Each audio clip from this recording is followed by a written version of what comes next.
கர்த்தருடைய நாமத்துக்கு மகிமையுண்டாவதாக. இன்றைய வார்த்தை ஆதியாகமம் 26:12. ஈசாக்கு அந்த தேசத்தில் விதை விதைத்தான். கர்த்தர் அவனை ஆசீர்வதித்ததினால் அந்த வருஷத்தில் 100 மடங்கு பலனடைந்தான்.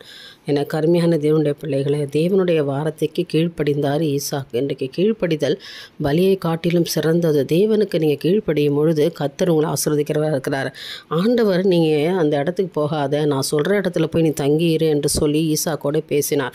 தரிசனமாகி தேவன் அவருக்கு ஒரு இடத்தை காண்பிக்கிறார். அந்த தேசத்திலே அவர் குடியிருந்த பொழுது தேவன் அவரை ஆசீர்வதிக்கிறார். அப்போ பாருங்கள், ஆண்டவர் தேவன் அவரை 100 மடங்கு அந்த தேசத்திலே, அந்த நாளிலே, அந்த வருஷத்தில் தானே அவர் 100 மடங்கு ஆசீர்வாதத்தை பெற்றுக்கொள்கிறார். எனக்கு அருமையானவன், நீங்களும் தேவனுடைய வார்த்தை கீழ்ப்படினும். அந்த ஈசாக்கு எகிப்துக்கு போக வேண்டாம் ஆண்டவர் எச்சரித்தார். அதனால் கேராரிலே குடியிருந்தார் என்று வேதம் சொல்லுகிறது. எனக்கு அருமையானவர்களே, நீங்களும் கர்த்தருடைய வார்த்தைக்கு கீழ்ப்படிங்களா, ஆண்டவர் சொல்கிறபடி நடங்களை. உங்களையும் தேவன் ஆசீர்வதிக்க நல்லவராக இருக்கார்.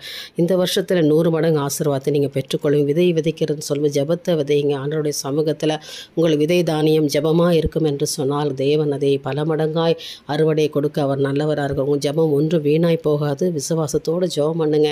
100 மடங்கு ஆசீர்வாதத்தை நீங்களும் பெற்றுக்கொள்ளுவீங்க. என் தேவனுக்கே மகிமை உண்டாகட்டும். ஆமென்.